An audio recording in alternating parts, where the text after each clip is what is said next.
First thing you're going to want to do, get it up off the ground, get the wheels off. It's a 13 millimeter socket required to remove the caliper from the caliper mount. Don't let it hang by the hose or you'll damage the hose. Even if it doesn't appear to be damaged, it will be damaged.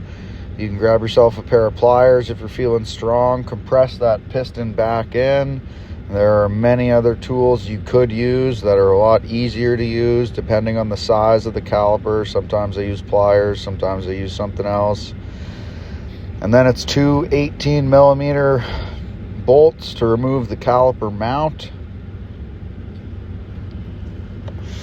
Pull the sliders out. If they're rusty, take them to a wire wheel.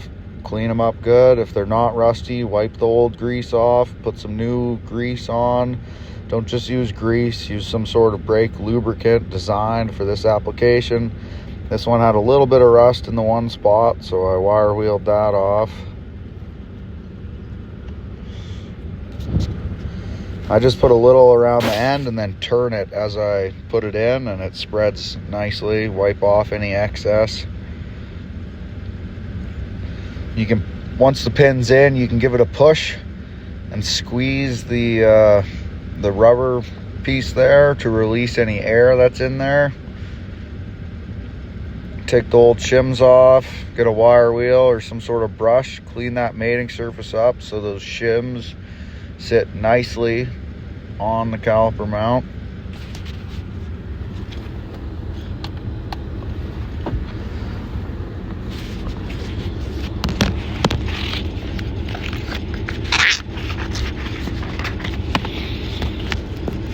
Make sure you check the orientation, but on these specific ones, all the shims are the same. Brake pads can go in either location as well. A little bit of Loctite on the caliper mount.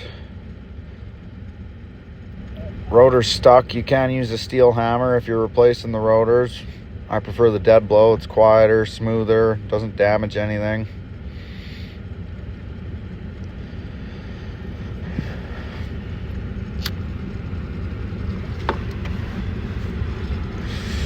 This one's being a little difficult.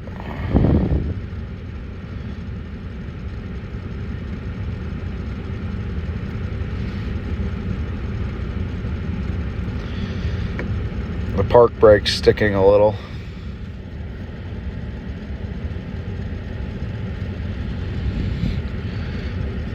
I like to put the new rotor on backwards, spray a little brake clean on there, wipe off any oil they had so it wouldn't rust during storage or shipping, and then put it on the right way, wipe off the other face with a little bit of brake clean.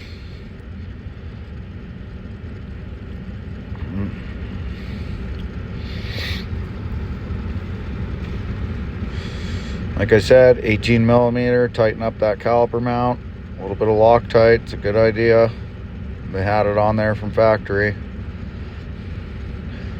A little bit of lube on the shim where the brake pads ride is a good idea.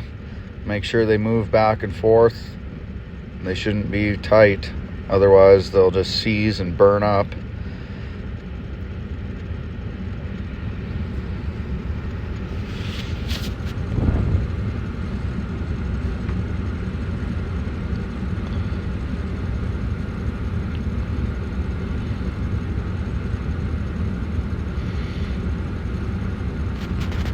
.21 millimeter socket to put the wheels on.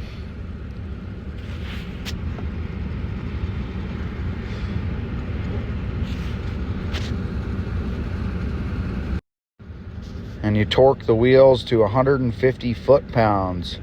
Make sure there's no corrosion or rust built up in between the rim and the mating surface, and after 100 kilometers, re-torque the wheels.